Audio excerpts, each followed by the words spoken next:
Hello, welcome to Comic Tropes. I'm your host, Chris. I love horror. A lot of horror deals with an external threat, a monster of some sort.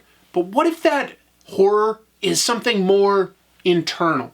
Today I want to talk about one of my favorite horror comics, Black Hole. It deals with body horror, that unique fear of having your body perverted into something unrecognizable. And that ties into a second layer of horror that this book deals with because it focuses on teenagers spreading a sexually transmitted disease that literally mutates your body. So it deals with the fear of being seen by your peers, of being recognized, of possibly becoming an outcast. So let's do it. Let's talk about Black Hole by Charles Burns. Black Hole is a 12-issue series, now collected as a trade paperback. It came out at a leisurely pace from 1995 through 2005, so a little faster than one issue a year. But each issue tells a complete chapter of the 368-page story, and is so detail-oriented, both for the story and the art, that it is understandable. Writer and artist Charles Burns has an easily identifiable style. He uses so much ink that the artwork is almost reminiscent of a detailed woodcut.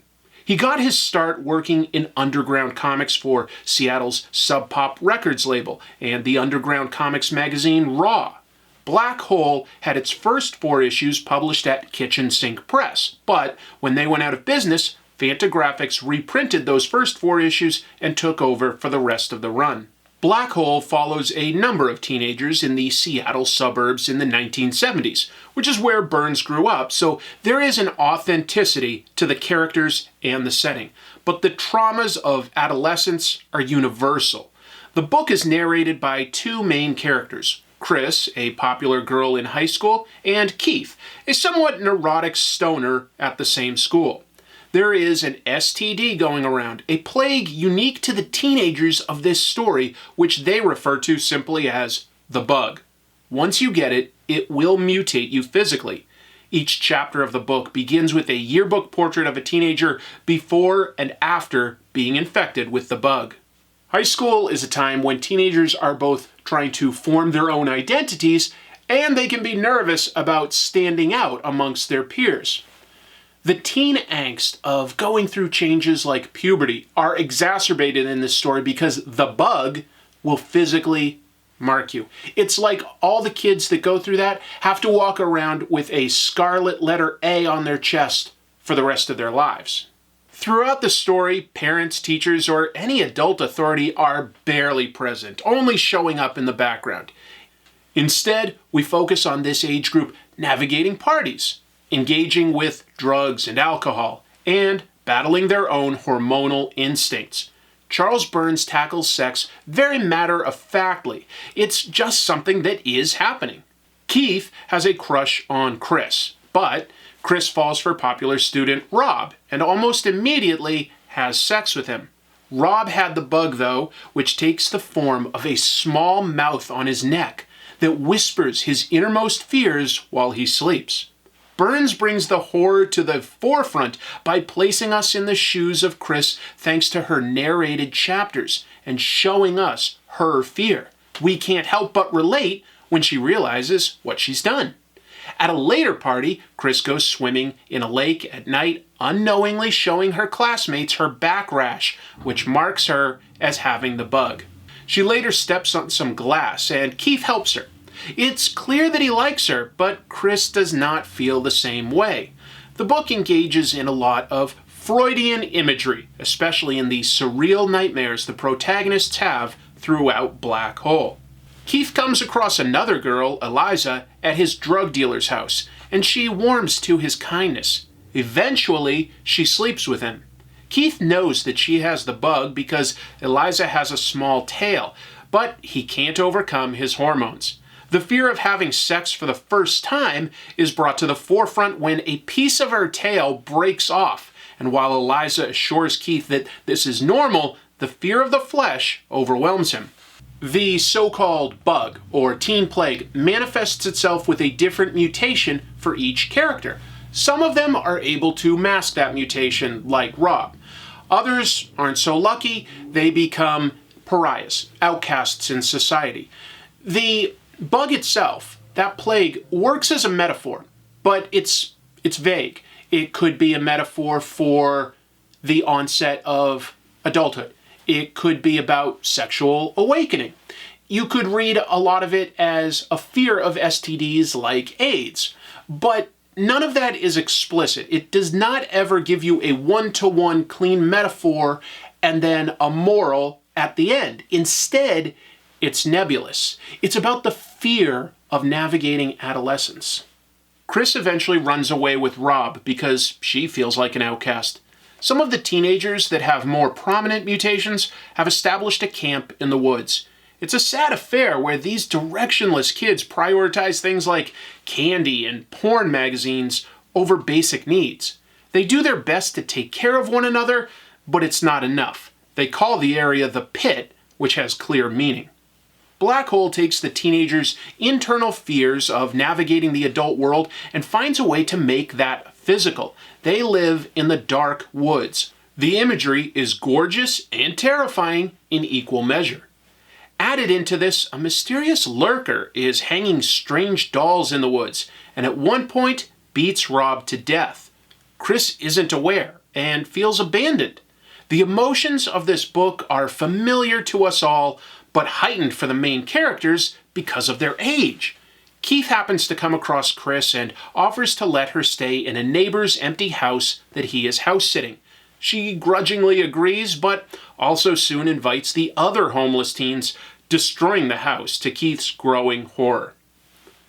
Black Hole is a dark, sad story, but I won't call it a nihilistic one. Some characters die. Some find a measure of happiness. And the book ends with Chris accepting that she is alone, swimming out into the ocean and floating, unsure of what her place in the world will be. But what teenager hasn't felt that way at one time or another? Some of the horror in Black Hole comes from how people treat one another. Without fully understanding how they affect one another, fellow classmates point and laugh at both main characters, Keith for fainting during a lab exercise, and Chris for showing her mutation. One character was bullied even before dealing with his mutation, and his anger boils over in a disturbing scene where he's just trying to buy some fast food and getting yelled at by another patron. This character pulls a gun and spits in the patron's mouth to make him a mutant just like he is. It's gross, and the idea of what could happen to the man makes you wonder if the punishment outweighs the crime. The body horror aspects of Black Hole are disturbing enough as a story, but Charles Burns' heavily rendered details will be sure to push that to the front for you as a reader. There are so many scenes set at night and in the woods where you feel disoriented, and it seems like the environment is closing in on the characters, giving it a claustrophobic atmosphere despite being outside. And the heavy blacks also mean that when Burns wants to highlight the emotions of a scared person, he simply needs to use some negative space, and a minimal amount of line work will do the rest for him. Black Hole will not give you easy answers, but it will unease you because it deals with basic fears and emotions that we've all gone through. The title won numerous awards along the way. For instance, Charles Burns picked up the Harvey Award for Best Inker for 7 years during Black Hole's initial release. It also picked up international awards at France's 2007 Angoulême Festival and 2013's Gaimon Award in Japan.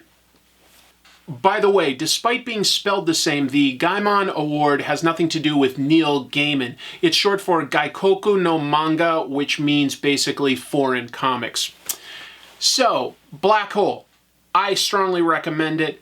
It is a pretty brisk read despite being 368 pages. It's really captivating. It moves at a good pace.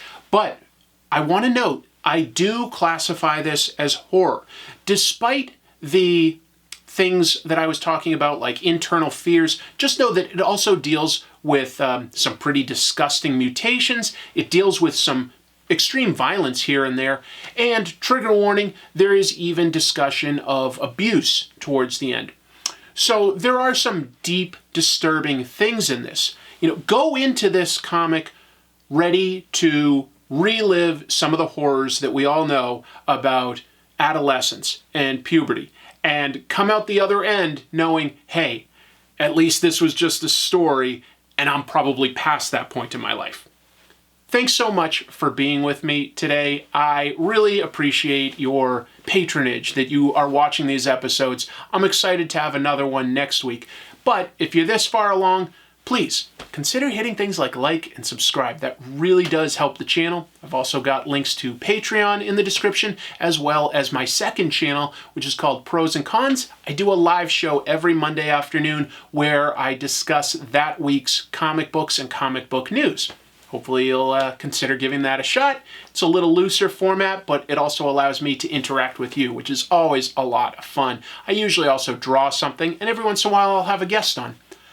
But I think that's everything for this week, and we've still got one more week in spooky season, so I've got something up my sleeve for that. I hope you'll stay tuned, and until I see you next time, I want you to remember, keep reading comics.